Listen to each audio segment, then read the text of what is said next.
বান্দাগণ, মানুষের আমলগুলো মানুষের সাথে, মানুষের জীবনের সাথে পুরোপুরিভাবে সম্পৃক্ত।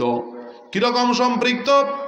কিয়ামতের ময়দানে যখন মানুষ কবর থেকে উঠবে, তখন তার সামনে একজন সুদর্শন যুবক, অর্থাৎ যার চেহারার মধ্যে উজ্জ্বল নূর প্রকাশ পাবে, চেহারা ঝলমল করবে, এরকম একজন যুবক, সুন্দর যুবক দাঁড়িয়ে থাকবেন।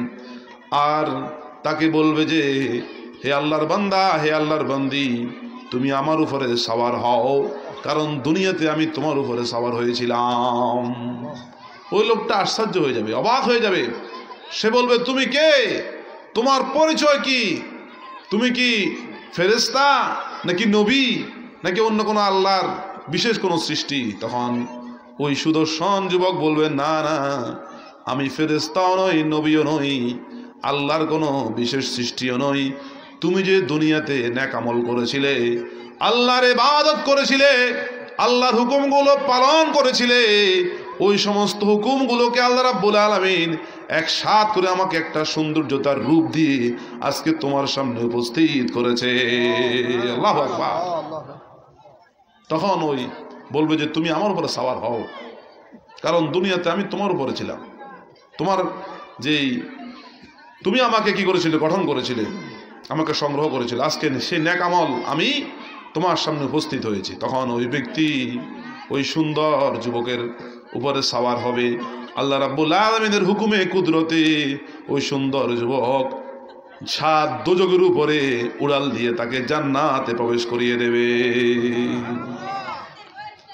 আরেকজন ব্যক্তি, যার গা থেকে, শরীর থেকে দুর্গন্ধ বের হবে, চেহারা থাকবে বিশ্রী ভয়ঙ্কর, গায়ের রং থাকবে খুবই কুৎসিত, ওই ব্যক্তির সামনে যখন উপস্থিত হবে কোন ব্যক্তি দুনিয়াতে যে বিভিন্ন ধরনের পাপ কাজে লিপ্ত ছিল, আল্লাহ মানে নাই, রাসূল মানে নাই, ইসলাম মানে নাই, কোরআন মানে নাই, হাদিস মানে নাই, এই সমস্ত ব্যক্তিরা দুনিয়াতে যারা দিনের পর দিন, মাসের পর মাস, এরপরে সপ্তাহের পর সপ্তাহ, মাসের এরপরে বছরের পর বছর, যুগের পর যুগ শুধু পাপের মধ্যে ছিল, আল্লাহর অবাধ্যতার মধ্যে জীবনযাপন করেছিল, ওই ব্যক্তির সামনে খুব ভয়ঙ্কর একটা চেহারা নিয়ে এক ব্যক্তি দাঁড়াবে, যার গা থেকে শরীর থেকে দুর্গন্ধ বের হবে। ওই ব্যক্তি বলবে, যে ব্যক্তি কবর থেকে উঠবে, সে বলবে, দূরে সরো, দূরে সরো, তুমি আমার সামনে কেন দাঁড়িয়েছ? তখন ওই কুৎসিত ভয়ঙ্কর ব্যক্তি বলবে, না না, দুনিয়াতে তুমি আমাকে সংগ্রহ করেছ, আজকে আখিরাতের জন্য আমি তোমার সাথী। নাউযুবিল্লাহি মিন যালিক। বলবে, তুমি কে? তোমার পরিচয় কি? সে বলবে, দুনিয়াতে তুমি আল্লাহর অবাধ্য হয়েছিলে, গুনার কাজে লিপ্ত ছিলে, পাপের কাজে লিপ্ত ছিলে, আল্লাহ রাব্বুল আলামিন একসাথ করে আজকে আমাকে তোমার সামনে উপস্থিত করেছে। দুনিয়াতে তুমি আমার উপরে বহন করেছিলে, যে আমি তোমার উপরে বহন করেছিলাম, আজকে তুমি আমার উপর বহন করবে, আমি তোমাকে নিয়ে জাহান্নামে প্রবেশ করব। নাউযুবিল্লাহি মিন যালিক। তাহলে বোঝা গেল, আমরা দুনিয়াতে ভালো কাজ করতে হবে। কি কাজ?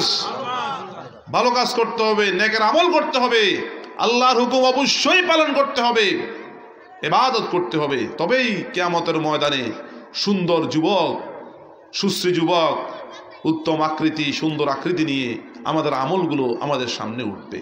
আর যদি আমরা নিজেদের ইচ্ছে মতো চলাফেরা করি, আল্লাহর হুকুম অমান্য করি, পাপ কাজে, গুনার কাজে, বিভিন্ন ধরনের খারাপি কাজে আমরা যদি সময় ব্যয় করি, আমাদের জীবন ব্যয় করি, তাহলে কিয়ামতের ময়দানে আমাদের সামনে সেই খারাপ কুৎসিত লোকটাই আমাদের সামনে উপস্থিত হবে। আমরা কি সেটা সহ্য করতে পারবো? আমরা চাই কিয়ামতের ময়দানে, হাসরের মাঠে যেন আমাদের সামনে সুন্দর যুবক উপস্থিত হয়। আল্লাহ পাকের বান্দাগণ, যেহেতু দুনিয়া